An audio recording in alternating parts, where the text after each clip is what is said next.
work out in the umbrella of BRICS. So the author of the Mastery Code, a business speaker, somebody who can analyze this is Llewellyn Devereaux, who we are privileged to have on our couch right now. I feel like Llewellyn is really excited about chatting about this topic. Okay, aren't you? I feel like you're excited about it. You had a sip of water very quickly. No, but the thing is, it's like exciting times. We're watching history happen. Yes, we are. I'm glad you framed it like that, my friend. So thank you so much for being here and bringing a little positivity with you, because this speaks to being stuck in there, getting down to the nitty-gritty of what the world is about right now. So BRICS has a function. There is a reason why we banded together. What is that agenda? I think it's the, let's say, a combination of all the emerging markets, like the most powerful emerging markets, right? And I think we have a different agenda to the G7, like, you know, the countries, because obviously we have different protocols, we have different requirements. And so the whole thing is obviously to facilitate, like, you know, development, growth, in our own unique way, because, like I said, as an emerging economy, you have different requirements and protocols. We have to do it differently. Yes, you can't copy and paste the same way everywhere else. You can't do that. So it makes sense for us, especially now, with just understanding just the framework of the whole, how different countries have, like, teamed up together. It's like the Avengers versus, like, DC Comics. Like, oh, my word. Oh, what a great analogy. I like you so much like now. Avengers Assemble. Thank you. You know what I mean? So the only thing is... Are we the Avengers or DC, though? Come on.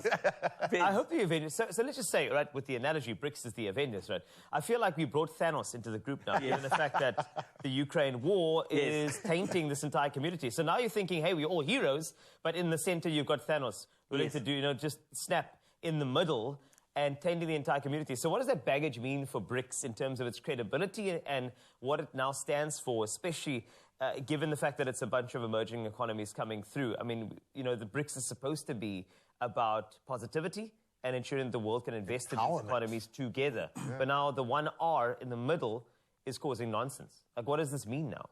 Well, the thing is, firstly, there's a lot of attention around it now. Yeah. Because BRICS has been around for like almost 13 years now. Yeah. But because of the situation with Putin and everything, that's why there's a lot of attention, a lot of, like, hoo-ha, and that's all that it is. But for the most part, it's really, I think the world, I mean, normally in terms of, like, world powers, like, if you look at history, they last for a couple of centuries. It's just what it is. Like, every currency lasts a couple of, like, 100 years maximum. So it's like, I think the world has been waiting to switch. You know, like, they're waiting for an opportunity. And this is the opportunity where sometimes you, as a country, America has been, like, a bit, you know, bullish, like, over the years, you know, and I think the countries have waited for the right opportunity to kind of, you know, who can come and stand up to these people. And so because of what Russia did with the Ukraine war, it's created an opportunity now. And now, because of that, all the other countries that have been, like, holding on to their, like, you know, anguish and a bit of, like, you know, all their, you know, history with whatever they've done with America, they're, like, saying, okay, cool, actually, we see what you guys are doing. So all that it's going to do right now is just, it's really going to create tensions, especially trade. You know, there's a lot of trade sanctions that are going to be, like, being imposed. But what I think is that it creates a new order. A dynamic tension. And I use this term a lot, it seems, these days, but it's almost essential when living in the moment that you need a push and a pull to kind of drive that change.